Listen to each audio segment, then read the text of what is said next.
Yo, can you hear me? You listening to WAW. What a week. Eta, welcome to another episode of WOW, What a Week. It's been 2 years on this journey. We'd like to thank every single one of you that have walked this journey with us, crawled the journey, ran where we need to run. And speaking of running, I believe he's been running radio for almost 30 years, often not celebrated enough, sometimes misunderstood, but his company is called Vision View for a reason. Because on a torch, with a vision, lay a view to a kill. Because he makes killer decisions, killer events, and killer talent searches. If anyone can spot talent from a mile away, is this man. Coming up next. This is WOW! What a week. What a week. Celebrity guest. Celebrity guest.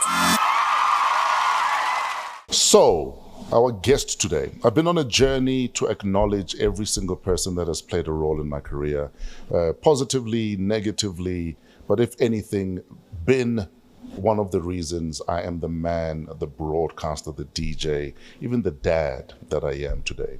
Please welcome Greg, the musical maestro, Maloka. Griza. What's up, my dude? That actually is the headline in business. Yes, sir. Vision View is partnerships. With really amazing duo, Eddie and Mafadi, who actually conceptualized Vision View. But yes, sir. That's where we are. Welcome to the show, my guy. Yeah, it's good to be back. The last time you were here, you were interviewing me about 3 months ago. Yes. Yes, sir. And somebody wrote online, says, such a boring conversation. Who's that guy? Yeah. I'm like, Tato, why did you do this to me? One thing I learned about this industry when I started in the industry in 1992 is there'll always be that guy. Yeah, of course. But it doesn't matter. We love those guys. Because that's the reason why we push on. Yeah. Because if you don't know me, you will. There you go. That's all it is. Absolutely. And I think that's one thing DJ's Boo used to say when he was a judge on the Mad Half Hour on my show. Yes. That those of you that don't know me will know me. Now you... Be careful what you speak. Absolutely. Because it happens. Absolutely. Yes, sir. Greg Maloka 101. Hey, Deep Kloof, Zone 1. Bapedi Primary, Namedi High School. Yeah. Lebua Middle School. Namedi High School. Namedi High School is where my sister, the firstborn in my family, also went. Yeah. But it's also the same school that Shusbushwe went to. So I always like to kind of contextualize it in that sense, you know. So Shoes was taking the ball, and you're taking radio. Yeah. And media. Absolutely. What was the dream growing up on the streets of DK Zone 1? So I was lucky in many ways,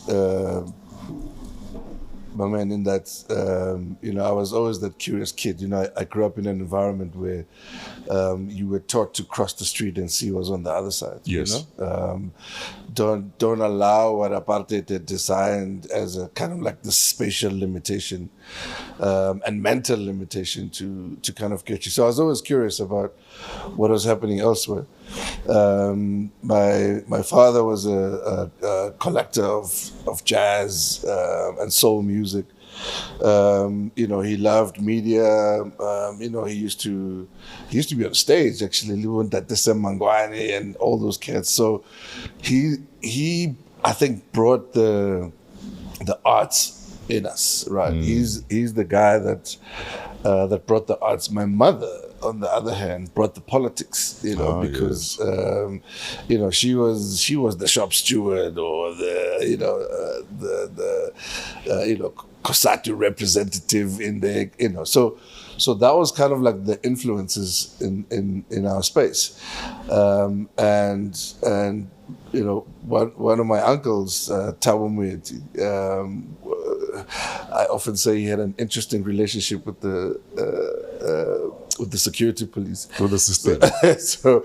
So you know, he would have to, you know, skip the country in and out once in a while. Eventually found his way into New York via Kenya. Yeah. And when he got to New York, he discovered WBLS, right? Yeah. And we would have this like 3 a.m. phone calls because of the time difference. You know, and our parents would wake us up and say, you know, Malume Thabo is on the phone, you know, and we would all be, it was an event. It was like watching boxing, you know. And we would talk on the phone for hours, and he would say, listen, man, I found the station, they're playing the music that reminds me of home, like, you know, where your dad, you know, with some of the records that, you know, your dad and I play, and some of the stuff that we love. And so he would record tapes and send me tapes, right? Send me and my siblings tapes, my brother and my sister. And he would also send, you know, kind of magazines and stuff. So GQ magazine, whatever. So there'd be a box like every month that arrives. And Ebony. Don't forget you Ebony. know, and Ebony. And at that time, I'm exposed to Radio Bob, right? So I was this kid in DK, Zone 1, listening to Radio Bob, WBLS in New York, reading GQ and Ebony magazine. That was my world. And I slept in Diepkloof. I didn't live in Diepkloof. Yes. You know, I lived around the world. Sure. You know, because I tore through those pages. You know, I listened to all the music. I allowed myself to leave. May I tell you a quick story about WBLS? Yes. I'm in grade 9. Right. Grade 8 actually. Right. Just started at boarding school. Grade 8 goes from 2, okay? From 1. From 1. And there's a Zambian kid, Jimisia Mutinta. Yeah. But his dad worked at the United Nations. Right. So school holidays, he would leave for Zambia and then leave for New York. Nice. To be with his dad. Right. Or sometimes he's in Zambia with the family. Okay. So every school holiday, I knew that Jimmy would come back to the boarding house with a tape from WBLS. Oh, nice. There was a tape of the WBLS master mix. Yes. And I'd never heard radio being done like that before. And I was like, mother, father, what is this? And you need to remember, this is like 85, 86. Yeah. We haven't heard radio like that. Yeah. And I think the closest was Radio Bob, Capital FM. Yeah, absolutely. But WBLS was just on another. It was something truly special. And that's one of the tapes that grew my love for hip hop. Yes. And my love for radio. Yes. And as fate would have it, Louis Vega interviewed me on WBLS on his show in 2010. Like, get out of here. What? Wow. That stuff still gives me goosebumps, man. Like, even after all the years and all the things, right? You know, I was there amazing. with Euphonic. I don't know if Oskido and Black Coffee were there, but I was there with Euphonic at the time. Right. You know, into the bathroom and I shed just a young tear. Yeah, Nyani fan. On some, God, I don't know why you've been doing this, but you've done this my entire career. I love it. I love Where it. the things that raised me, I have full circle moments with. Yeah. All of them. Wow. How did YFM happen? Because me and you met in the queue at YFM. So I heard about YFM when I was at Tech. Nikiliko TNT. Yeah. Technical Nice Time. Yeah. And Technical Nyadi Bash. yeah, no. You know, Oskido and I threw one of the largest gigs in history. TNT that had 30,000 people called Imbizo 95. Anyway, the story for I remember hearing about Imbizo 95. Listen, everyone was on stage, but everybody, right? It was an 18-hour gig, started at 12 midday, was meant to finish 6 a.m. the next morning. Oskido only played at like 7:30, 8 o'clock. He was the last guy. But like I say, story for another day. So I was at Tech. I was in radio. We had a campus radio station, which actually we, successfully converted into a community radio station. In fact, I think it was the first campus radio station to convert into community, at least, you know, this side of the country. And a fellow by the name of Peter Mokhotu, who I, to this day, thank and respect, says to me, it was this very intellectual guy. He reminds me of Walter Sisulu. I think Walter Sisulu was like this guy when he was a youngster. So he says, there are some comrades who've started a station, a youth station, and you've done so well, man, with this thing here. And I think you should go and check it out. So I'm like, what is this? I said, no, it's a youth radio station in Johannesburg. I said, okay, well, go. So I get to Y, and there's obviously auditions, and there's, hundreds of people on the queue, and, I look around, I see you, I had known Oskido, obviously, and I think Oskido is like a common denominator for all of us. Because we all knew Oskido, but we didn't know each other. But we didn't know each other, right? Yeah. So I look around and I'm listening, to people speak, how they articulate themselves, and like what's going on in their minds. And very quickly, I think to myself, geez, I don't have a shot here. Yeah. There's at least 50 people who are really, really good. I often tell that story about you, but anyway, carry on. So, and kind of long story short, I thought, okay, well, how do I become the purple cow here? How do you stand out? And I write a 2-pager to the then designate management team, and I said, listen, your auditions are a bit chaotic. I think I can fix that for you. And by the way, I think I've got your lineup, and these are the people I think should be on the lineup because, if you just start with these guys, you won't waste time. And they were blown away. It's like, who is this youngster with these 2 pages? What's going on? In fact, Arabi, God bless his soul, took my 2 pages, lit a spliff, and disappeared for 4 hours. Yeah. And sat under a tree there. And when he came back, he says to me, what do you know about this? I said, well, I've run a station before, acting all bravado and stuff. And it's like, okay, we have, because build up towards the launch was all these daily meetings, meeting about everything, right? I mean, at the time, it was 12 people, a building and a license, and they were kind of building all of those blocks. So we arrived at that time. Kind of long story short, they said to me, well, you go and run the auditions because you seem to know what you're doing. Yeah. And in the bigger scheme of things, a lot of the guys that were there as Y was starting had their hearts in the right place, but they were not radio people. Yeah, absolutely. Yeah, no. I mean... They were just guys who had a dream or understood that black kids need a voice.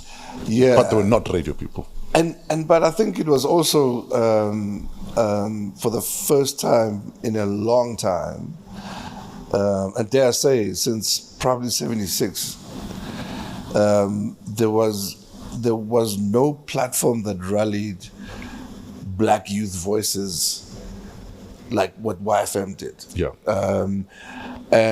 And everybody who thought they could be something came. And they didn't even know what they will be and what they can be and what they can do, which was really incredible, right? Because that is actually what created YFM to become the revolution that it became. Yes, right? sir. It was beyond creating successful media, media players, but mainly, Are the levels fine, or do you need more? Yeah, no, good, slightly less. Thank you. Okay. So I think it was incredible from that perspective. Sure. Yeah. Okay. I'm glad you've got your headphones on. I was wondering why. There's a dude here. Okay. Where is he? Well, technology sometimes just says, no, but we're connected, Mus. So why are we? The dudes are sleepy. Why are we not playing? No, there's a guy here that's musical maestro. Whoa, come on. A true friend, Greg. A true person. Someone whose word is their deed. Come on. Someone who can rely on. through good times and through bad times. Someone you can trust, someone who you know has your back when you really need it. Someone who knows to call out my own shit when I really need it. Really, what more can one ask for a friend and a person close to you on this earth in these times? You really have been all those things and much, much more. I so appreciate having you in my life. I so appreciate the amazing journey that we went on together in WAW FM and how you were able to take that forward after I left. Sending you huge love, brother. Dirk. Come on, man. A lot of young people that fell in love with YFM and appreciated the voice that it gave them had no idea that YFM was the idea of a middle-aged white man that had gone to the SABC with the idea. They didn't see his vision, and he decided, let me do this myself. Man, in fact, Fresca, you're killing me, dog. So Dirk Hartford and Joe Mjaga work for the SABC.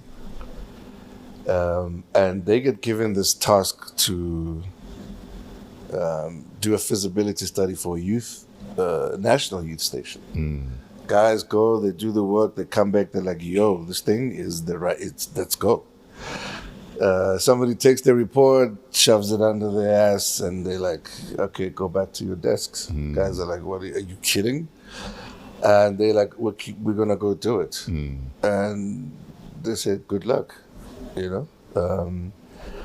And geez, here we are, you know, because they took a shot at us. They you know, Dirk was the guy who trusted me when I was very young, you know, with everything, right? And I have no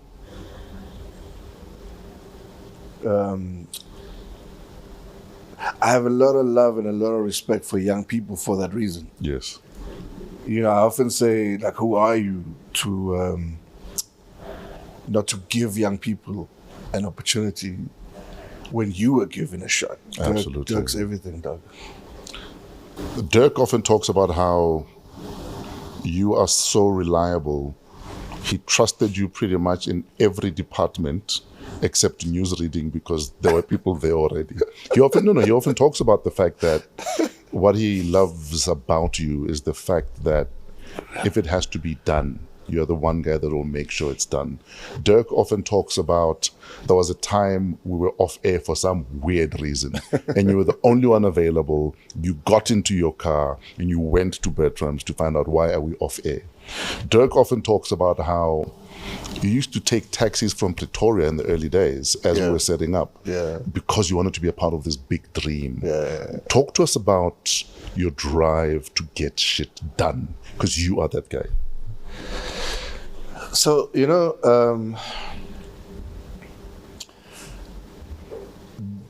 I think there's a lot in your life that shapes you to, you know, kind of do that from a young age, right? You know, my parents were very clear about, you know, finish what you start type of thing. So that's always been wired in me.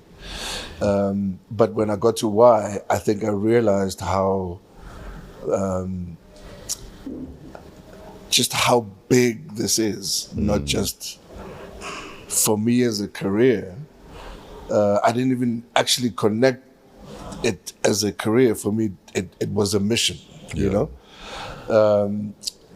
And so, you know, being given all these tasks and knocking them out the park all the time, you know, gave me energy for the next one and the next one and the next one. But I also realized that my own character was building and shaping in a particular way. And I also realized that as a young black man, this was unexpected from me, right? And a part of me said, something's wrong with that. I know a lot of people who are like me, who are, people I went to school with, who are disciplined, who are tenacious, who are like, who are like go-getters and who do stuff. But I also think that this was something that I connected with, resonated with, and like very early understood that this is what my calling is. Yes. Right. So when when you're lucky enough to kind of realize that at the earliest of your career, you run, man, and you make it happen. One thing I also appreciate about you is your diplomatic ways. I'll explain. You will often analyze the situation and deal with it in a way other people might not have dealt with it. I don't know if maybe you think of other ways of fixing things, or because your solution is driven, that's what you do. I'll give you another example.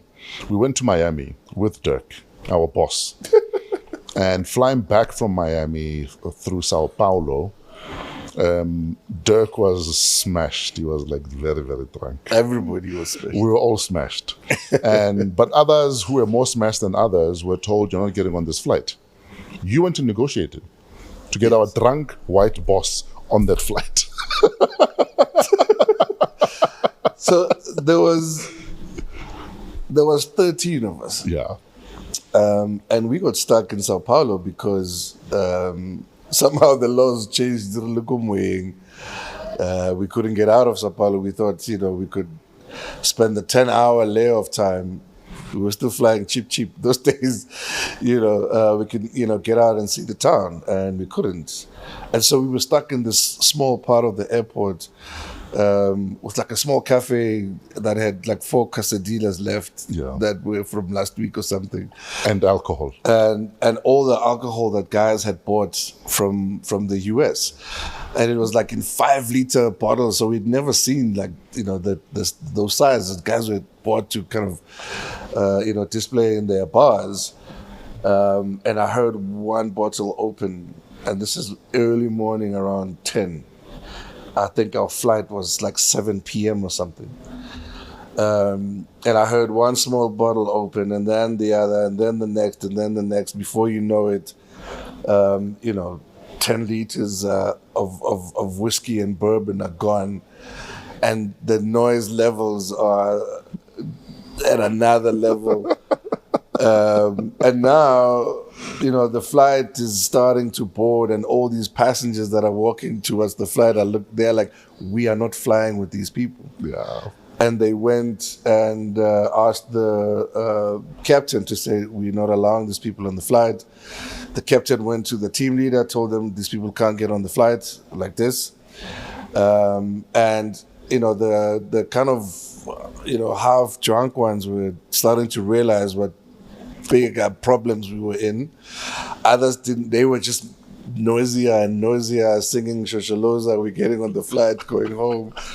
And I'm like, guys, you don't realize what's going on here. Oskido, meanwhile, escapes, walks right behind us and speaks to one of the attendants. He's like, listen, I know these people, but I'm getting on this flight. So eventually I go and I have a conversation with the team at SAA, and I said to them, guys, listen, this is the situation. This is why we're here. But I never used to drink in those days. So I'm like, I'm getting on this flight with these people. I'm not leaving them behind. And they said, but how are you going to solve this problem? I said, it's cool. Listen, is it a full flight? They said, no. I said, great. We'll separate everybody, right? So I was doing planning for the flight now. So we'll separate everybody. I'll take the 2 loudest ones, the ones who are causing the most commotion. I'll sit with them, and then the other ones will space them out. So eventually they allowed this little plan, and we got on the flight, and they said, you will not be served any alcohol on the flight. I said, it's fine, no problem. And we got, as soon as we took off, I called one of the flight attendants and said, listen, do me a favor, bring me alcohol. The guy says, but my man, trust me, bring it. So he brings it, sneaks it, from first class. It's still stores. Remember those tiny little bottles? Yeah, Yes. it's still products like the fancy stuff from the business class. And I opened these little Johnny Walker bottles and I gave everybody. I said, "Here." They're like, "Ah!" Celebrating for 5 seconds. And then in 2 minutes, everybody was lights out. Yeah. Right. And the plane was quiet. Yeah. And this guy comes up to me and he says, "Okay, I see what you were doing there." You're finishing the job. I said, "Listen, now everybody's sleeping. All the people can enjoy their flight." And everybody woke up as we landed. Sure. Right. That's how crazy that situation was. But your entire career has been you putting out fires where we're not aware. Yeah. Take us through that. Do you ever go through a, oh shit, not another one, a moment? Because you're always putting out fires. If not other people's fires, your own fires. So, yeah, when I made the decision to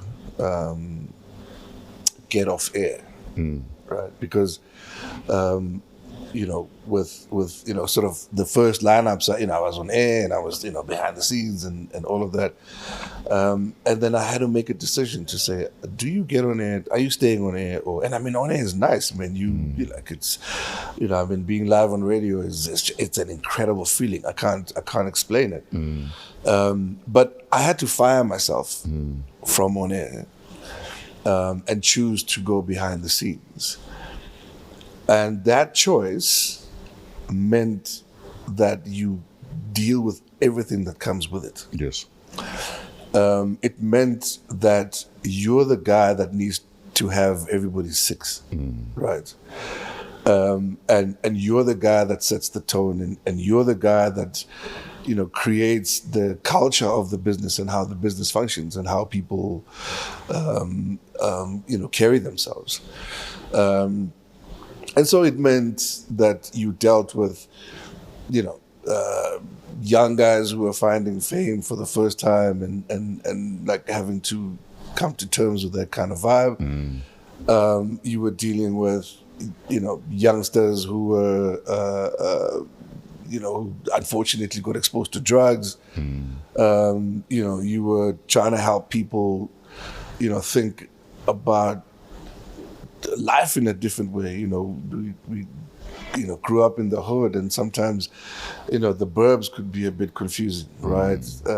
It sounds, it sounds like it ain't a thing, but it's a real thing, right? Because, suburbia was foreign to a lot of young black kids, right? Finding yourselves in boardrooms first time, sitting in front of clients who have had a completely different culture to you. Yeah. So I had to learn quick and learn really fast because I was just as young as everybody, right? I wasn't. You're one of us. Absolutely. Then all of a sudden you had to manage us. And man, it was hard. I mean, there were days where you go home and you're like, shit, what am I going to do with this? I started feeling like, the guy over me, it's like, You're the uncle that must fix everything. And you're like, wait a minute. Before I was like, I'm used to being told, no, like, just go do that, So I grew up young. Does that make any sense? I grew up quickly. You were forced to grow up. I was forced to grow up. And I think I missed a few stages, or not, because that was my journey, that was my cause. So, you had to be that guy. Speaking of your journey, this man has been a part of your journey since even before YFM.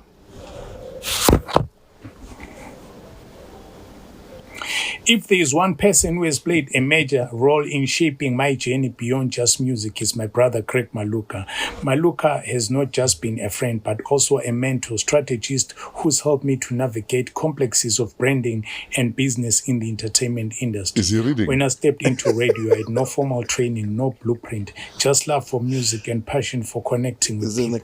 Maloka was one of the key people who helped me understand how to position myself, how to engage with my audience, how to turn Oskido, I believe, into a movement, not just a radio show. Beyond radio, his strategic mind has been instrumental in shaping my approach to business. Whether it was music, events, or brand partnership, Greg has always been there to offer sound advice, guiding me to think beyond just the moment and look at the bigger picture. But more than that, he's been a friend, someone I could call not just for industry insight, but for real conversations about life, about growth, about purpose. He's one of those people who truly believes in empowering others. And I'm grateful to have been one of those who's benefited from his wisdom and vision. Greg Maloka, my brother, your impact has been undeniable. Thank you for being part of my journey and for everything you continue to do for the culture, for the industry, and for the people around you. Wishing you nothing but success in everything you pursue. My brother from another mother, Charlie. Well, chat. You and Oskido have pretty much been inseparable for 30 years. Yeah. And in fact, I'd even dare say your family. Yeah, to absolutely. one another. No, absolutely. I mean, to my kids, it's Daddy Oscar. Yeah. I'm Daddy Greg. That's, long and short of the story.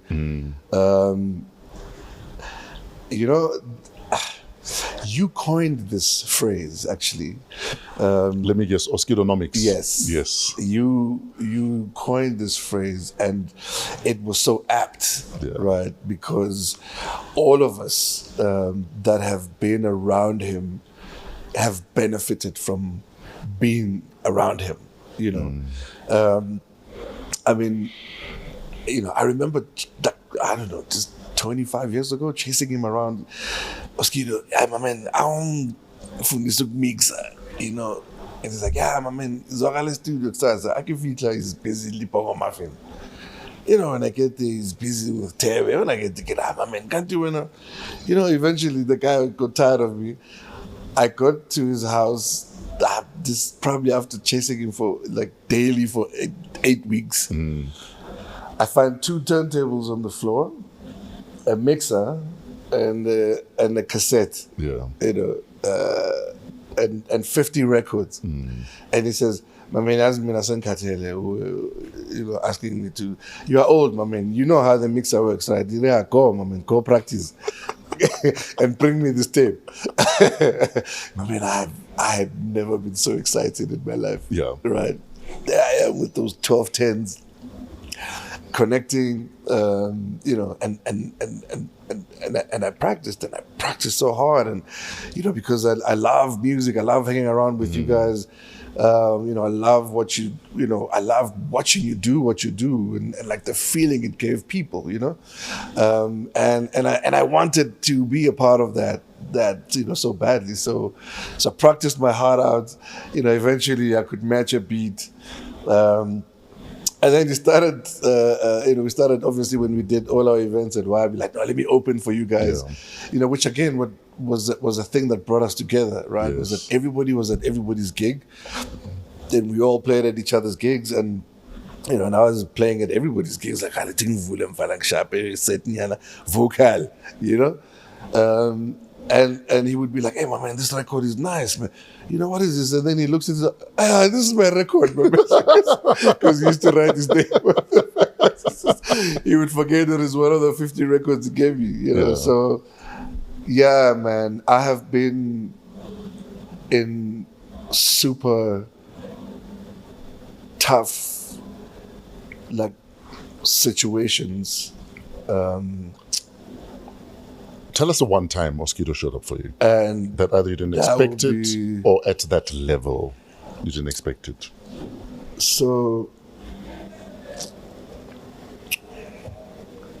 there's been a few, but my late brother got very sick. I had a stroke, and we went through a really, really tough time. And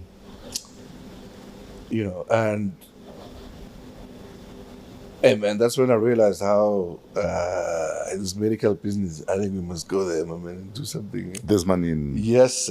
in healthcare. So you start learning what ICU costs are, what this is, and that you get charged for everything. So I got to a point where we got very exhausted, but depleted, right?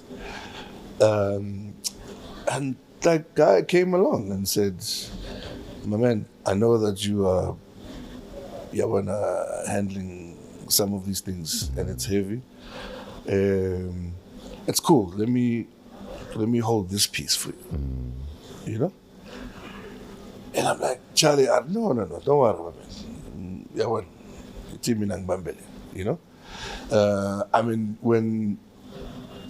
When I had my troubles with Kaya, and for 2 years you're not working. Yeah. Right. And he calls you and he says, Ukren, most people are like, right? He's like, how are the kids? Sure. The kids are okay, sharp. Do they have food? Yeah, okay. Skela, hey man. Loya ngathi ngiyashota kancane. Okay, Timba Valley da yabo. That's the guy. That's Oskido. The quality of your friends' questions to you determine how valuable they are to you. Right. In fact, they're the whole story. Long and short, and I mean all of them. Even with you,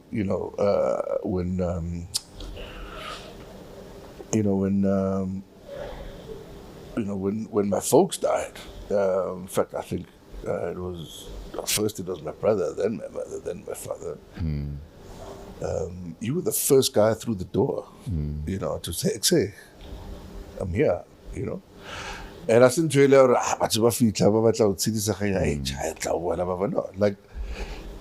you guys stayed with me and you spoke to me, And so I've been lucky in having that level of quality of friends, where I knew that you had my back no matter what, you and I have walked into quite a few boardrooms where people would try and kind of challenge our stand, and they would very quickly realize that shit, this is a solid team. Yep. So best be back up. Man. I value these friendships. What happened at Kaya? Since we're there. Dog, in a nutshell, because we don't have 5 hours. Yeah. In a nutshell, I think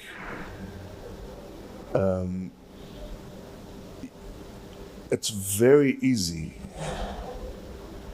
to piss off people. Either because you said no, or no, and then maybe somebody thinks, who the hell are you to say no to me? Do you know who I am? Right. And then a series of things start to happen because somebody's going to prove to you who they are, right? And because they are seemingly more, powerful, even just by position, they rally others, and a groundswell of stuff happens, and you think to yourself, who are they talking about? I don't know this person they're talking about. I don't know this guy, right? But it was also a lesson to say, watch yourself, you know? Think twice about how you relate to people. Try and understand what things mean to others, irrespective of what your intention is, right? Because, you know, I'm a very loving person. I think I'm very physical. I show my love physically. You know, I will hug you, I will hold your hand, I will look you in the eye, I will talk to you. And, you know, if you then turn around and say I was intimidating you, that hurts, man. You know? There was, you know, all sorts of allegations around how we misused money and all these different things. I'm like, there's the books. There's the success of the thing. There's... The data's there. Where did all of that come from? You know? And why are we not internalizing the growth of this thing? Yeah. And why are we not asking the question, what is it all of a sudden that, the numbers are saying this? This is what's going on. What, like, the revenue is saying this. You know, and these vague answers people used to give, right, when they were interviewed, you know, about me, and they would say things like, well, you know, the numbers are the numbers, you know, when you push the buttons, they speak for themselves. You know, and people say, oh, well, if, you know, the authority in this business is speaking like this, then it must be true. It's a stupid answer. What are the numbers saying? You know? So it was a horrible time that one had, like, I have never experienced a time like that ever in my life. At your lowest, what were you feeling? So here's what's funny. What's funny is I very quickly had to say to myself, there's a reason. In fact, 3 years prior to all those CAC events that unfolded there, I remember walking into my office. Dog, I was so happy. I was so hyped, right? And I had this anxiety, like an anxiety attack almost immediately, right? And this anxiety attack came from, man, everything is going so well, right? What is the low to this? You know, like it's too good to be true. I'm flying. The business is flying. The people are flying. We've created so much talent. We've, you know, built so much value for the business. We've done so much for everything is just great, you know? And I was like, what is the low to this high? Like, I'm really scared. And it came 3 years later. You know, and then about 2 years after that, when you've settled in the thing that you think is a low, you know, you start to realize that it's a shedding of skin. Yeah. You know, it's a thing that says, you know, carry on. You know, there are other things that you should and can do.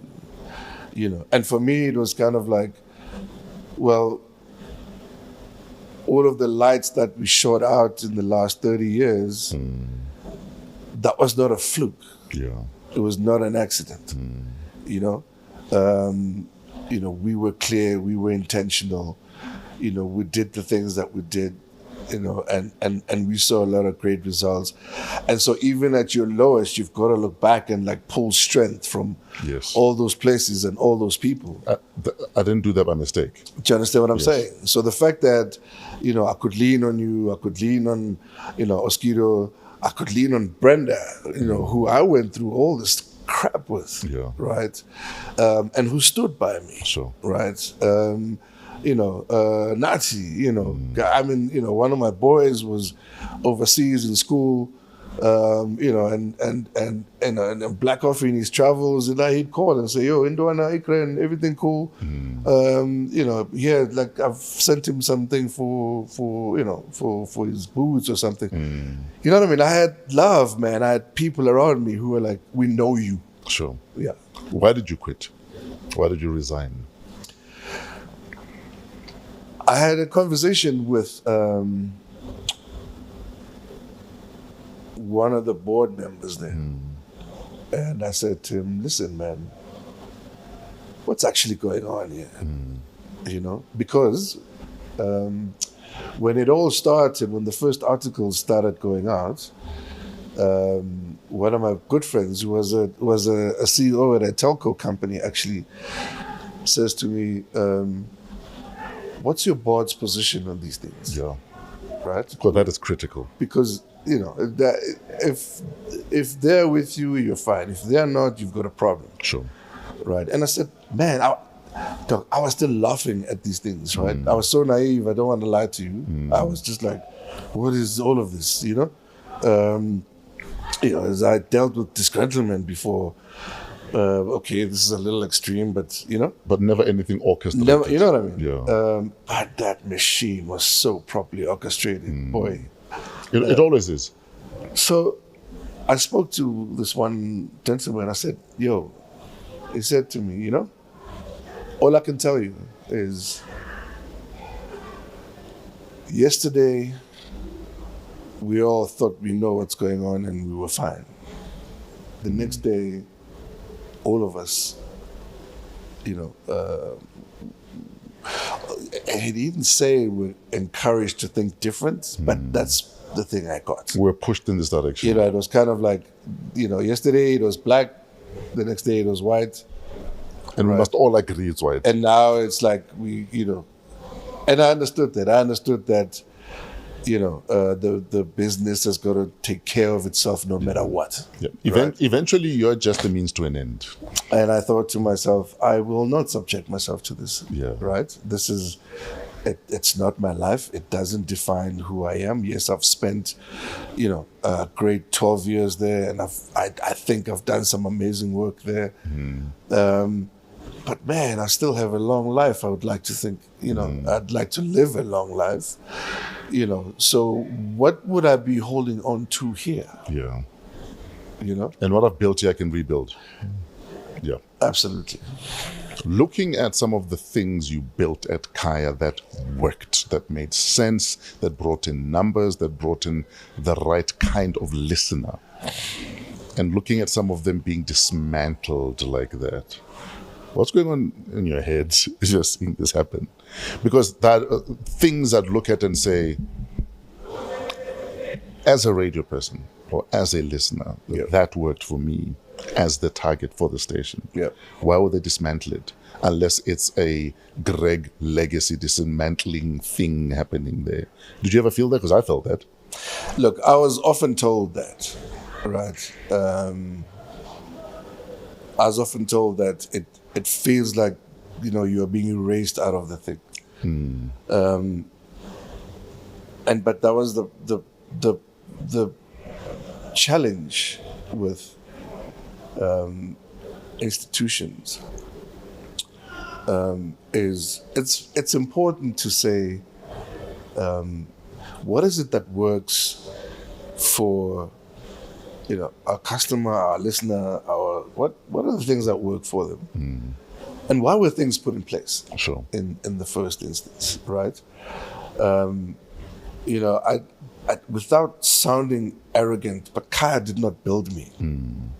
If anything, you built them. You know, during your time there.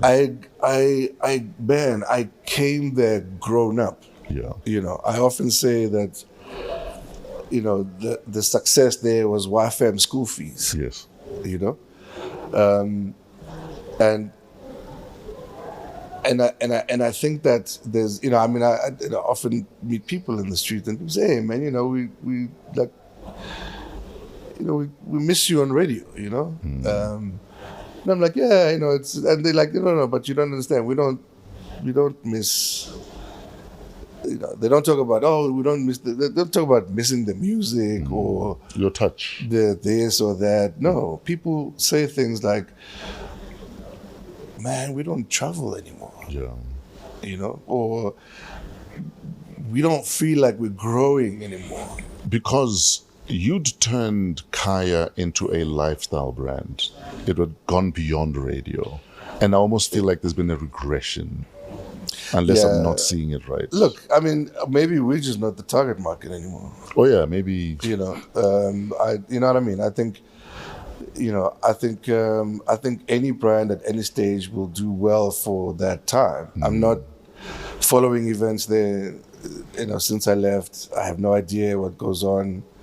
I hardly listen to radio. Funny enough, I pop in here and there. You're not missing a lot. So in fact, I had to disconnect from that world. I think because I'd been in it for such a long time, it was important to just get out of it a little. But what's stopping Greg Maloka from saying, "I've built shit before, and I can build shit again, and I know I've got an army of guys ready to ride at dawn with me"? Like, for instance, if you said to me, "Let's go," I'm there, bruh. I am there, there. What's stopping you from doing that? I think nothing stops us from doing anything. I think, we are built to be the people that we want to be. Yeah. I'm a guy that likes marching orders. I enjoy sometimes being told, go do it. Yes. It's there's a validation in it. Sometimes you enjoy the fact that people send you to go do a thing because they know you will knock it out the park. Yes. When I first got headhunted at Kaya, actually, I had a conversation with Oskido and one of our other friends, Temba Kumar. And TK, I remember TK is so animated all the time. And TK said, "Charlie, listen, Charlie, when are you built for radio, Charlie? Yeah. We are corporate dogs, my guy. Oskido is the producer. You are the radio guy. Yeah. Wow, you're taking some solar panel, Charlie. You're not going to succeed. You're the radio guy." Unless they have a speaker attached. Or an antenna or something. So, yeah, man. I would, I get that a lot. I get people say, like, no. And I love that. It is such a Kasi thing. Manje. And then? And you'll never hear "and then" anywhere else and know what it means. Yeah, So, and then? So? I mean, I don't know, man. Let's do something for fun. We've always loved doing things that are meaningful to society. Right? And like I said, I'm ready to ride with you. If you can say to me, "This is what we're going to build, and this is what it's going to mean for the people who are targeting." Even if we're targeting just 10,000 people. Yes. And we know what those 10,000 people want and what that thing would mean to those 10,000 people. I am there over broadcasting nationwide. I can tell you that right now. Okay. Hold my beer. Says the guy who doesn't drink beer. Says the guy who started drinking very, very late. Hold my beer. Let's go. And then even then it was wine. So I'll make this promise. Yeah.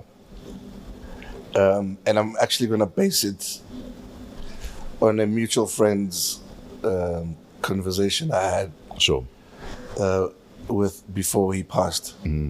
My last conversation with Bob Mabena was, "My nigga, let's do our last dance." Yes. Right. And so Bob and I were planning a last dance. And we never got to do our last dance. Sure. But you and I are still in the dance floor. My man, I'm Michael Jordan as fuck. There's no one who can touch anything me and you put together. No one. Okay. I say it into the camera and no one. Linyele if we do this. Let's go. You're out of order. Who is this guy? No, but you know what it is? The upsetting thing is there's a ton of radio talent out there. I'm not going to lie. There's a ton of radio talent out there. Yeah, lots. But I don't know that they're led. And sometimes the difference is the leadership. Yeah. The leadership often is the difference between you becoming a great radio person and you becoming a household name. I'll tell you a funny story. Every time I talk to people about working with you in particular. Yeah. And I'd say to them, we used to, after every show, because, okay, so, you know, to them, they'll be like, oh, DJ Fresh, like, you know, you probably this, like, arrogant guy who just walks in and, like, sit down, do the show, get out, and, like, rose petals are thrown at you and whatever. And when I spoke to them about how we would do Snoop sessions, right? After every show, right? All those years, we would sit and we would go through the show. And guys were like, well, hang on a second. So what is a Snoop session? What does... We're like, no, we'd go through the show on that day and critique where we did well and where we didn't and where do we improve tomorrow. And the guy would sit and listen to you, talk to him. I said, it's a conversation because he would also critique himself. We're on the same team. Because he understood, you know... We went in with the plan, and we've got to come out and ask the question, did we achieve the plan? Exactly. You know? They were like, damn. But what people don't realize is that when you're a programmer, right, you don't keep office hours, and you don't rest until you found a formula to work with the talent that you're working with. And you just keep making them better and better. Your job is to make your talent better and amazing and more amazing than you. And in fact, how you know you are successful is when your talent is making more money than you. That's when you know that you are doing your job. You know what I mean? And they don't feel like you're competing with them for the limelight. And this is the challenge. The challenge is if you're going to choose to be, you know, behind the scenes in an office, please understand what that comes with, right? And that the people who, you know, you work with, you know, have to succeed. They have to be, you know, greater and better than you, right? That's the mark of a great, you know, broadcast environment. You know, are your guys getting paid well in your company? Are they getting paid well outside? Are you encouraging them to do other work outside, you know, that, you know, impacts positively on them and on the culture? Are you taking control of this whole thing? You know, I've seen, you know, I've had a lot of conversations with talent, for instance, who are like, you know, I'm trying to do this, but the radio station is not supporting me. I'm like, what? They're not jumping up and down on this thing that you are doing? Are you kidding? I mean, when you did, and we all took credit for it because we all took credit for the things that we did for each other. You know, your idea around, you know, Boston media and giving away those bursaries, right? You know, in other environments, it would have been, well, this is going to be a big talk thing. Why don't we have like a... Why should we give you airtime? You know, a YFM bursary thing and not a big... No. Did you think about it? No. Is it a great idea? Yes. Is it going to benefit people, right? And make us a trusted brand and grow, you know, people's dreams? Sure. Are you kidding me? You know what I mean? And 2,000 bursaries later.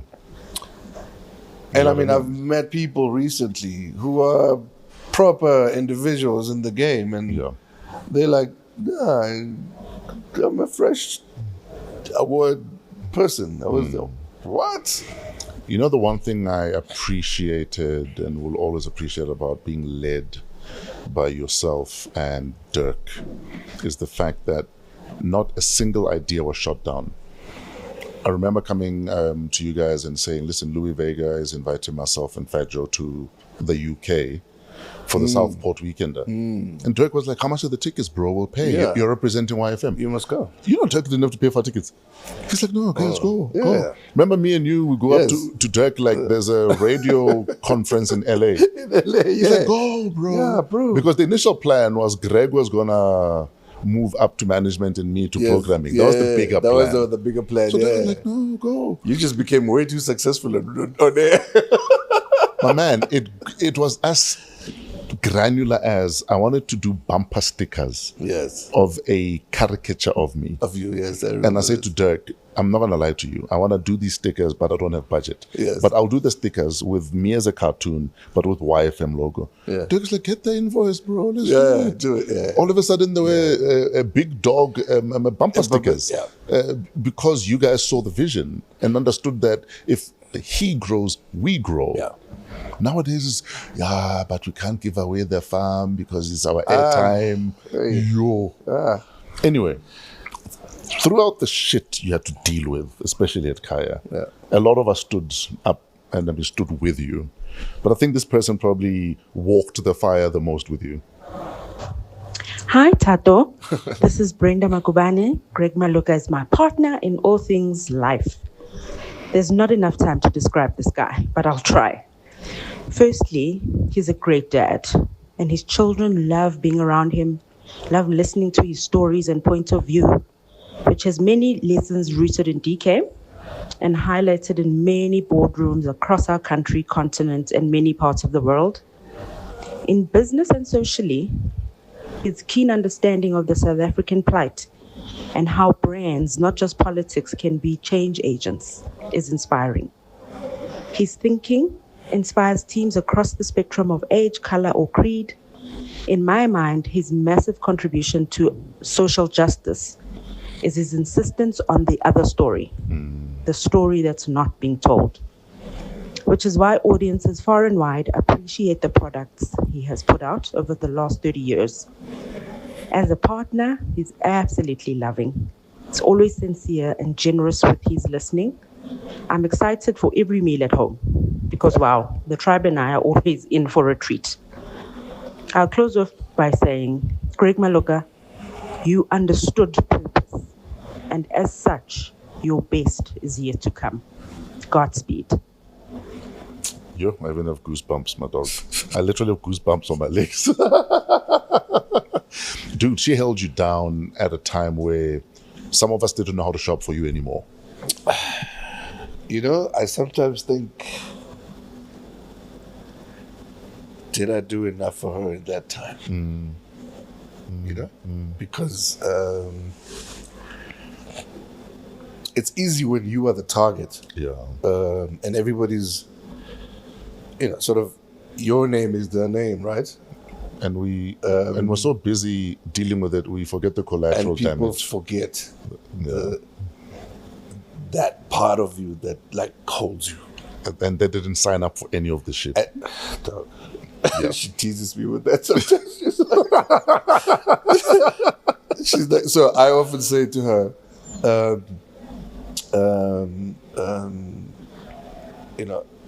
I hate Kaya. Kaya stole my anonymity. Because at YFM, I used to love this. At Y, people knew my name. They didn't know who I was. They knew there was a Greg. Didn't know what I looked like. Yeah. I remember a guy. I remember a guy sitting on the couch at reception, and I walked down the stairs behind him.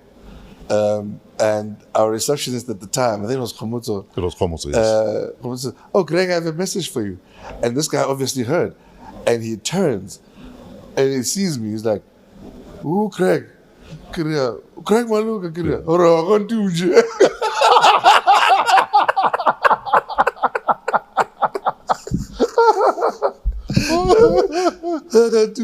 So whenever I say to Brenda, babe, Kaya took away my anonymity. At YFM, I wasn't. People didn't. You were so an at Kaya, you just you had to be the face of the business, right? Yeah. And she says, "Yeah, I know what that feels like." Yeah. You dragged me along. I used to enjoy my anonymity until Greg went. But let me say this to you. Man, I have met my match. Yeah. In fact, I told her for years that I wasn't, and I really, really mean this. That above your pay grade stuff. Mm-hmm. Like I had to step up though. Yeah. Right. I had to step up to the level-headedness, to this is the first woman in the world that's challenged me with honesty. And has taught me the value of it. And I'm like, and this dog, I keep failing, and she keeps helping me. She keeps teaching me. She is the best teacher I have ever had in life.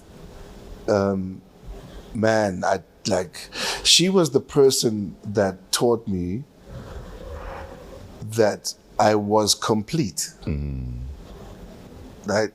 She didn't say, I'm here to complete you. She says, you are complete. I am just here to compliment you. Sure. So, yeah, man. That's my girl. What a woman. What a woman. Here's someone else. Hello, hi to everyone who is listening this morning. This is Malito Jr., son of Greg Maloka, and today I had just been asked to make a recording explaining what type of man he is, and I believe that he's a man of great influence and a product of everything that he has experienced in life and turned it into a blessing that he can live right now. Many people, all well-known and still unknown, look up to him and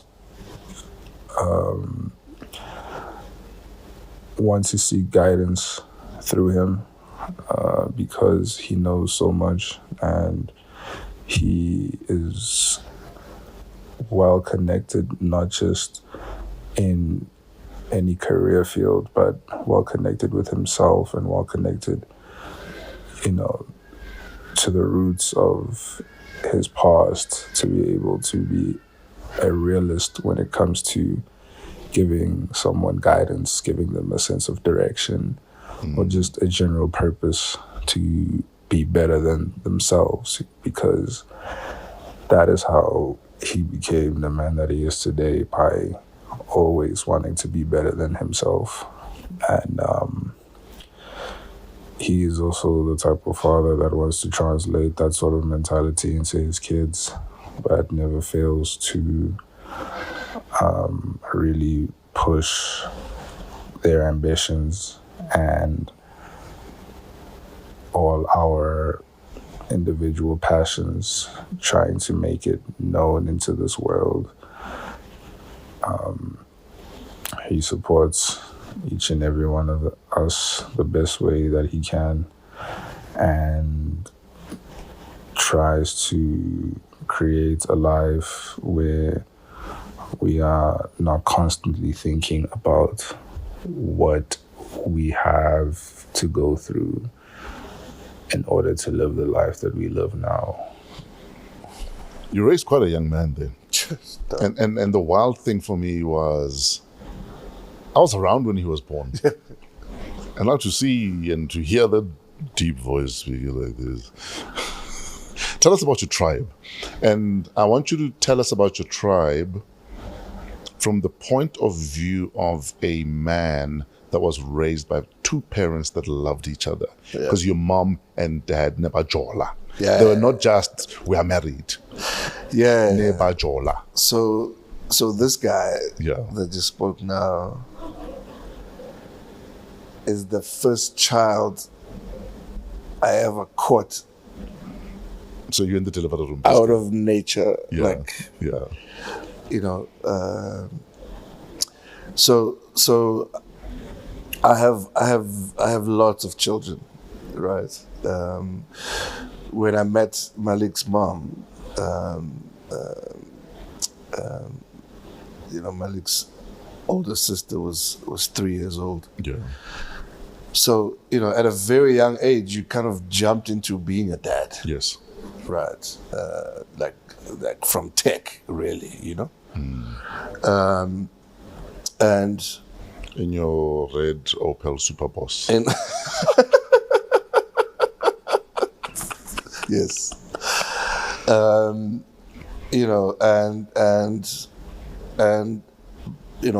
My two sons, Khosi and Malik. So Malik's the first one. Were born whilst I was still living in the south. I was with their mom, and mom and I decided it's been real, and I moved on to another relationship, and I had 2 girls. So a soccer player, you've got many children. No, so I've been wanting to have 12. Jackie Billy team, no? Yeah, I'm at so I'll get there. And my 2 gorgeous daughters, and again, he's saying they look like their mother. Thank goodness. Never. Easy.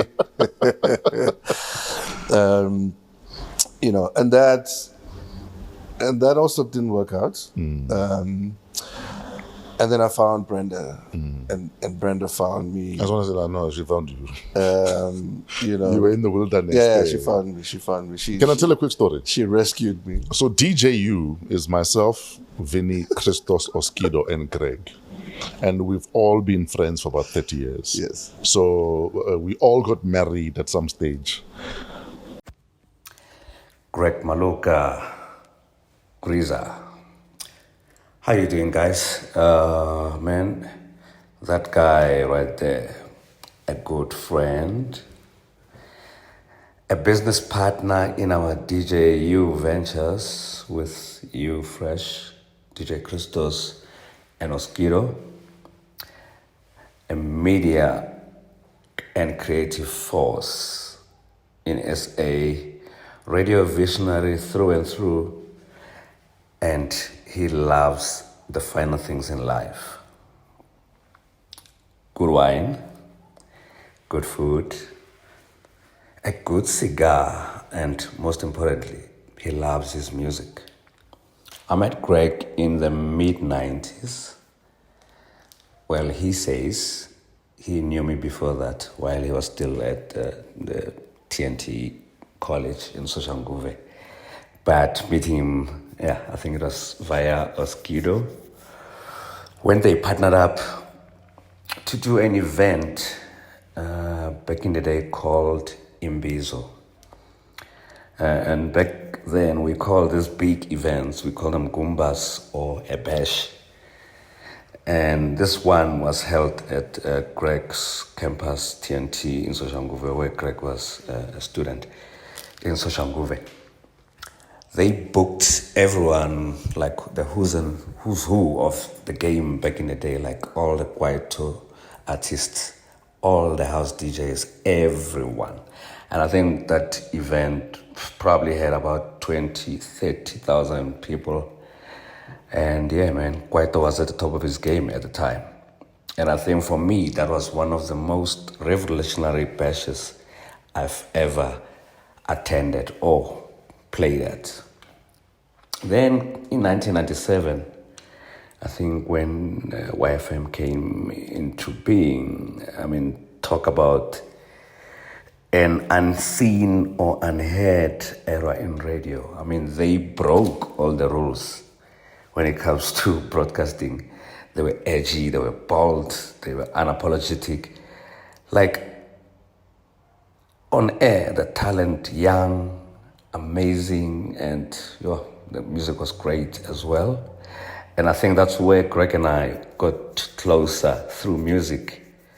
I played a huge role in creating a soundtrack for that station. Via Greg's network. And we sat down weekly just to listen to music and talk about what goes on air and what do you think about this and that. Yeah, and we continue to do great things together for our industry over the years. And yeah, man, I would just wish you, Greg, more life, more prosperity, and be the best greaser that you are. One love, brother. I will see you soon. Cheers. Vinny is the only one who is still married, holding down the fort. So whenever we see Vinny, we feel out of place. No, Vinny's because Vinny's wife has had to meet different partners along the way. He was had to welcome people, exit people. Like people was like, oh, so you hug. So it's another one now.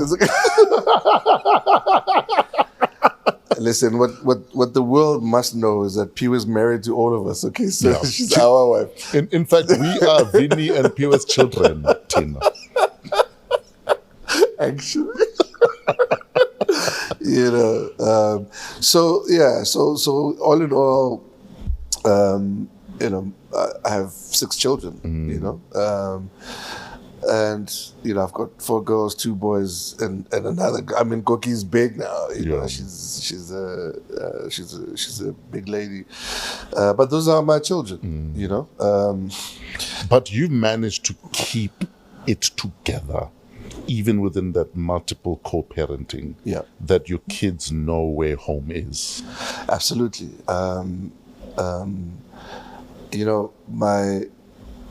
When I first separated with the boy's mom, I was devastated. I was devastated because I remember that period. A part of me was, what am I going to do? Right? I don't know this life. I have a mom and a dad. We are in a home. This is what is normal, but this thing not working out with the boy's mom, this is crazy, And I remember I had this conversation with my man. I said to her, Mom, I don't know, man, okay, things like, but I don't want to be like those absent fathers, I want to, take the children, And my mom says, no, you will do no such thing. I'm like, what do you mean? Whose side are you on? She says, no, it's not about sides. Does their mother love them? I said, yes. Does she take care of them? I said, yes. You never take children away from their mother. Not at that age. Just don't be absent. Sure. And the children will find their way to you. All right? But just be present. Okay? And it was hard, man, to kind of, deal with any separation is hard, where children are involved, even more so. The fact that it happened twice, was traumatic. It's quite painful. But it all leads to something. Sure. And I've learned to look at, where your next set of blessings will come from, as opposed to dwelling on, past mistakes, or bad decisions, yes, or anything like that. I just think that everything that happens is, as cliched as it sounds, there's a reason for things to happen. Try and understand the reasons, Is there merit in also understanding and agreeing and living as if things are not happening to you? So don't be a victim.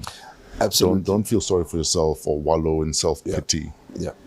And listen, it's very difficult because there's nothing nicer than a pity party. Okay? Yes. Pity party, dimnati, blind. It gives you a reason not to get out of bed. Yeah, no. It gives you a reason not to be productive. Listen, not to do shit for yourself. You can blame the world for everything. Yeah. Right? And enjoy sympathy and shame. Sure. Hey man, once the dust settles, nothing's moved. Yeah. Right? Nothing has changed. You have not, done yourself any favor. Yeah.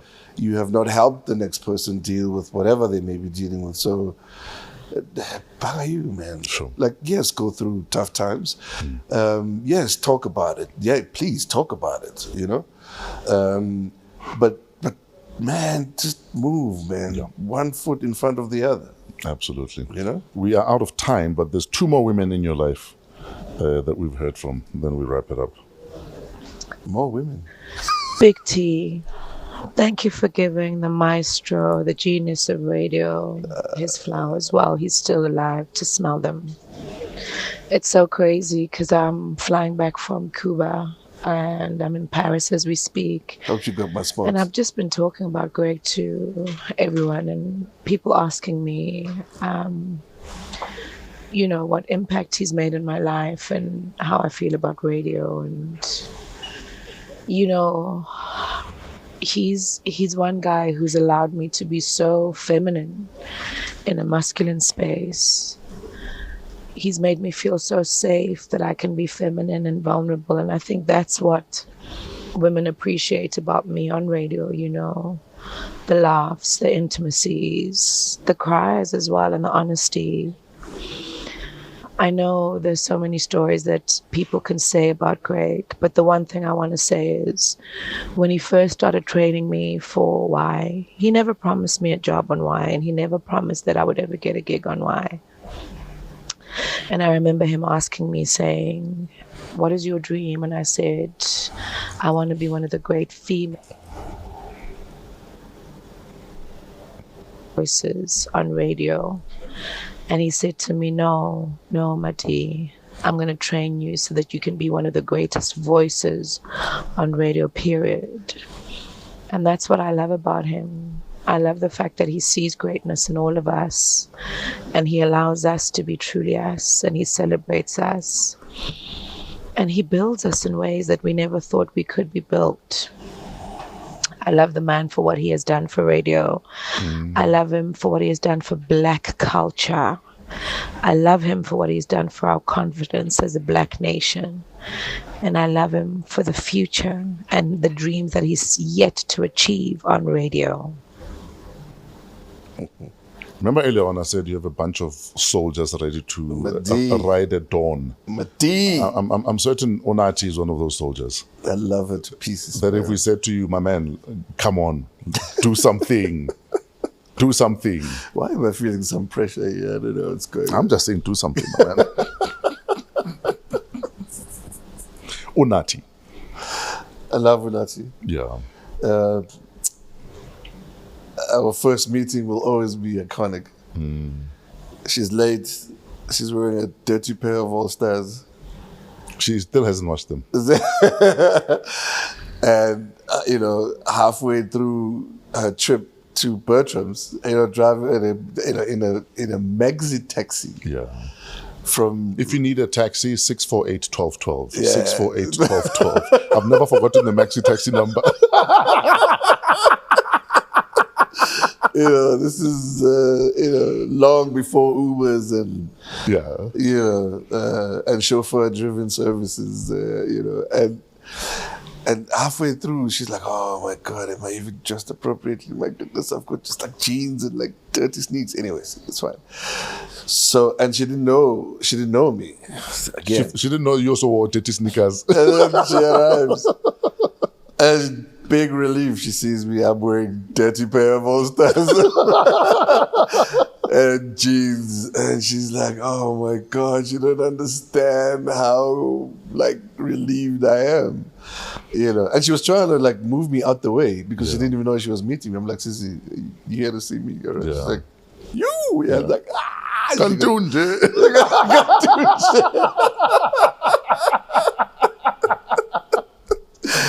Oh man. Yeah, like I said, we are ready to ride at dawn when you're ready. Listen, man, she stepped up to every challenge. Yeah. And I think, you know, like she says, she brought in all of us a certain level of vulnerability that you know, you always trying to suppress. Yeah. You know, you're always trying to like, you know, you always try and play things cool. You know, but she's also helped us with strength of, you know, being solid dudes. Sure. You know, she's always kind of, you know, called out the mess whenever there was the mess. Yeah. And she was always and is always ready, to help you through it, to love you, to forgive you. Man, she's Yeah. yeah. One last woman, and then we call it a day. My awesome brothers. Hello, Tajo. Hello, Greg, Maestro, Greaser. Well, My to Zuzu. me, you are just my zoo. So, my zoo, Tajo asks me, Uguchi, what impact have you had in my life? And I thought, oh my God, where do I begin? Let's begin where we met. We met back in 1997, and it was March. And I was auditioning for a gig at YFM. Greg was one of the people, very first people who was at YFM. So he was doing just about everything, most of the things, but also quite instrumental in forming the lineup that was to air on the 1st of October. And as we all came together, you meet other people that are going for the same show that you're going for, they want to be on air. And I thought, oh my God, this maybe is not for me. But Greg is one of the people who gave me the confidence to say, I can do it. But beyond that, he had the confidence in me when I didn't, to say, I was good enough to be the very first female voice to go on air on the 1st of October 1997 at 9 a.m. in the morning, airing the show called The Pleasure Dome, Pindi G, the original. So yeah, Greg, you made me the first lady of YFM. So I am the first lady of YFM, Pindi G in the area. Thanks to you, Greg. Fast forward, I moved to KZN and kept in touch with Greg. I worked for various stations, Gagasi, East Coast Radio, and I was also running other things on the side. But the biggest opportunity came for me when I was asked to head up the new radio station, Vuma FM. There was no radio station. All I was given was a pile of files to say start the radio station. So as the founding MD, I really had to start from nothing. And I wasn't quite sure if it's something that I could do. Is it something that I have the ability to do? So it was important then for me to reach out to people who knew me very well. And Greg was one of them. And when I asked Greg and I said, Mazu, you really think that I can do this? He had absolutely no doubt. Did not blink. He said, Mazu, you are Mazu. You can do this. And I did it. Let's just say the station is still standing, the station is still running, and it's growing. So Greg, thank you so much for having so much confidence in me and for being my sounding board, my big brother, my support, and a true friend. I really, really appreciate you and I love you to bits. I can go on and on. Pindi G in the area. My Zuzu, man. What a woman. Pindi was she was the definition of prim and proper. Oh yes, she was. In the chaos that YFM was, she was like well put together. Whether it was you on the morning show or Kava or Fecho, you all knew to tidy up the studio before she comes in. Make sure everything is in its place, the chairs adjusted right. Man, she her energy brought a level of calm in that space that none of us knew we needed. Yes. And she created an environment where, man, we started checking ourselves, because sometimes like, too much energy, and just, kind of like thinking male, macho and magnificent. And man, like just her aura, right, would like bring you back to earth, She was always the calm before any storm. Oh man. And the lull afterwards. And one of the things that I loved about her, and I guess everybody that I've worked with, by a few people, because there will always be one or two, is when people trust you. Yeah. Right. With not just their careers, but their lives. You know, if I think about a guy like Skumba, if I think about, all our people at Y, right? I pulled Shaba from TNT and I said, Himre na itlamu really chume, and he's now running 2 stations, and you also took him on and like we created some magic with him, some wonderful productions, like, man, if you think about comedy, if you think about house music, if you think about hip hop, like all of it, the whole culture, hugged us, loved us, man, and like gave us a shot, and who were we to reject that, right? And within that, there were so many characters and so many, different types of people. I mean, if you think about Pindiji and Kabzela, polar opposites, and yet there was always that golden thread that ran through all of us. Absolutely. Wow. Fresh, Jason Goliath. What an honor and what an emotional thing to speak about Greg. Greg, in my mind, the smartest man to ever have been involved in South African radio, and at the same token, the greatest loss to South African radio. With that being said, the impact that he's had on my life rings true today. His words of affirmation, encouragement, and wisdom stay with me. Greg's the type of person your mother prays will come into your life, the type of guy that even when not in his presence, he's present. Greg, I haven't spoken to you in a while, and I still lean on and rely on so many of your pearls and words of wisdom that you always shared so freely. It is that care and that love that makes you a giant, and I'm not ashamed to say that I still stand on those shoulders. I am taller, I am better, I believe in myself and my abilities and the way I face challenges more because of Greg. I think we can all learn a lesson of kindness, a lesson of humility. Greg is a shining example of what a gentleman should be. So I tip my hat to the great Greg Maloka. Thank you for making my life better. Thank you for trusting in me. Thank you for believing in me. And thank you for helping me believe in me, which has made me so much better in so many, many spaces. Big up, Uncle Greg. Big up. Salute, my second. One of the last people you gave a job on the radio was Jason Goliath. JJ. And he did a great job. Tell us about that decision. Man, so we had just brought in David O'Sullivan. Yes. And I must tell you, that was the most polarizing decision I've ever made in radio. I believe you. And half the building was like, what the hell is he doing? Right? He's like high on his own supply. He bumped his head. And the other half was like, hey, so it was kind of like, those two extremes. But as you know, I mean, there was always, method in the madness. Yeah. And so for me, the Goliath family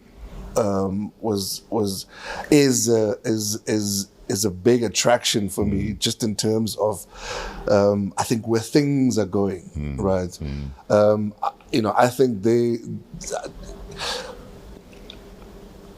I think they have a vision that most people, kind of don't. And I felt there's an opportunity to, bring one of them. I mean, it was either one of them, yes, right? Bring them in. And I said, okay, Jason is the guy. I want a guy that's like serious but funny. A guy that's calm, guy that's considered. A guy that would kind of listen and show you a different perspective to a thing, but also a guy that just likes to have good, clean fun. And so when we started having that conversation, and he, like many people, were like, what are you talking about? Yeah. Like, what do you mean here? And I said, yes, start. Like, it's, and for me, the thing Tato, that's really important is I did not create anybody. I think it's important to You pointed at the put door. that out, right? The blessing I had and have is to, I've been wrong on people. I'm never wrong on talent. Sure. Right. And so that's one piece. And the other piece is to say, there's that stage or there's that door that you need to go into, and I'll help you open it if I need to. And Jason is that, man. I think there's so much that's going to come out of that guy. Sure. We're not ready. Absolutely. I just hope he keeps finding the right platforms and the right partners and the right people to work with. But he's incredible. In closing, Vinny Da Vinci, what does he mean to you and, in your humble opinion, to the scene? I call him the vinyl Jesus. Yes. Right. Because he can turn water into Heineken. Because I worship Vinny, right? Musically. Yeah. Vinny is even keel, like Brenda would say about people. That's one of her favorite things, like when she finds out about it. Even keel. Vinny he's warm, he's loving, he's generous. He's very kind. He doesn't. Vinny doesn't want conflict. Yeah. He will resolve it the minute he realizes loves peace. He loves peace. Vinny will do anything for peace. And the fact that we get to hang out every Wednesday now because of our sessions at Saint, man, is everything. And everybody pulls in. Chris is there. You pull in. Most times we spend our time together like the old days, right? When I think back to my first encounter with Vinny Da Vinci, was his name in big bold letters on a poster, in some glossy thing, Vinny Da Vinci tonight.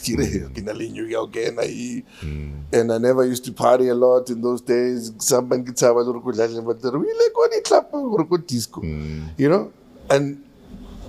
And years later, he's my brother. Sure. It's wild. Yeah. It's wild. No, Vinny's everything, bro. Look, you were out of time. Thanks, brother. I think we've run over by about an hour. I think we did. And I have to go to my real job. Exactly. But that's what happens when you have two radio people behind the mic. My guy, I called you in here just so that we can remind you who the hell you are. Bless you, bro. I know you have never forgotten, but you might want to downplay it sometimes in some boardrooms. Guys, let me tell you how wild Maloka is. Maloka will do a proposal for corporate. But one of the first slides in his presentation will be, let me deal with the elephant in the room. This is what happened at Kaya. He will address it in the first slide. And then he will do his presentation. And often we are afraid to address our own elephants in the rooms we're in. Yeah. Why do you do that, my guy? Because there is an elephant. You can't ignore it. Yeah. I'm glad I don't have to do that as much now. Because, a lot of the rooms that I walk into, people are like, just leave us with that. Sure. And the fact that people want you in their room means they say we want you in the room. You already have that understand. But in the early days, one had to, because to kind of gain back confidence. Sure. Of the people that you work with, you had to put it up front. You had to deal with it, right? Absolutely. Because you learned that many people understood the thing differently, and because I'd stayed quiet throughout the time, because really, what am I dealing with, right? So a lot of people didn't really know. What the thing was, but intimately you could sit down with people, and people aren't stupid, people understand these things. I had 5 guys who are now very close friends, and then they were kind of still, acquaintances, if you like, at a distance, who called me and said, and these are proper boys. They're CEOs now, they're CMOs, they have their own companies. And they were saying, dog, we've modeled our lives around the energy that you guys built and why we are here because you were there. Sure.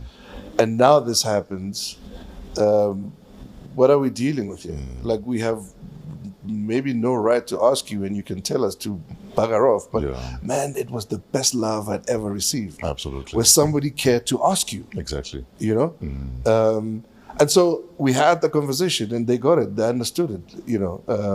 And, you know, in some instances, I didn't have answers because they said, what happens when this comes around our way? Yeah. What must we do? Sure. You know, and that's a conversation that has to be had. Absolutely. And at that point, I didn't understand. I didn't know how to answer that question. I fumbled an answer. But, you know, over time, we've kind of answered those questions to each other. And I'm glad that we did that. You know, I'm really, really blown away. We're out of time, and I'm going to now hold my tongue. Before I start asking you about events. We'll talk about events when we do a part 2. Yes. But while we're here, who are you bringing next? Listen, I don't know yet. Yeah. You know, we do have a list that we're kind of working on. So who have you guys brought it so far? You know, we did Gregory Porter, which was really lovely and exciting. One of the best shows we've ever done. And then we followed that up with Layla Hathaway again. Man, what a lady, what a performer, what a human being. You know, she was with Langa Mavuso. You know, we had Gregory Porter with Msaki. And I mean, also just those two. Funny enough, I sent Langa a message, you know, this morning. I'm like, you know, I love you, I miss you, nephew. I haven't seen him in a while. You know, wonderful performer. We've just done Soul to Soul now, which, man, felt like a big reunion. You know, like, I can imagine. Everybody that was there was, I haven't seen you in a while. It was, you know, it was so beautiful. Yeah. You know, to see all of those faces, people I hadn't seen in decades, you know. But more exciting for me, you know, we got to put Admiral and Jasid on stage. Oh, yes. You know, man, and the thunder and the rain came down. That's what they brought, rain and thunder, which was fantastic. And I mean, TKZ, gosh, I just... Iconic. I love that they carried the legacy, you know, and they keeping that name on and doing it justice. I'm very proud of Zoe and Kabelo. You know, I said to them actually when we were doing the show that, you know, now that I think about it, I don't know if I was there enough for you. Yes. When Makesh passed, because we were all mourning in our own spaces. You know, I mean, we have a long history. You know, with TKZ, you know, just as boys, you know, it's incredible to see that we can still, you know, celebrate and enjoy that. But as soon as I know who, I will tell you. No, I wanted him to list who they brought so that you have an idea of the kind of events they curate. So we can look forward to the next one. Greg, I love you, my dude. Thank you, buddy. I love you too. Thank you for having me. You let us know when we ride at dawn. I'm ready when you are. And it doesn't matter where I am, which station I'm with. If you say we're right at dawn, let's go. I'll do like Sboo and I'll resign online on social media and resign with immediate effect. I love Sboo, you know. Yeah, exactly. I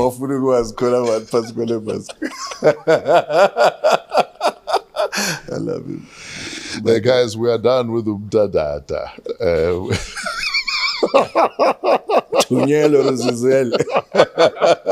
Too short. Let's go now. Ladies and gentlemen, he's a hero to a lot of people in radio. He has identified talent in people that did not even have a clue they had the talent. Ladies and gentlemen, my friend, my former boss, and hopefully boss again soon, if he can make a plan somewhere, Greg, the musical maestro. I'll make a plan. Maloka. Love you, boy. Coming to you from AM Studios, downtown Johannesburg. We're part of the Africa Podcast Network. Email waw@africapodcastnetwork.com. Shout out Pezulu Works for the cinematography, Otis the Floor Fraser for all of our imaging, and Giletso Modisakeng, our executive producer. Till next week, have yourselves a wow week in spite of yourselves.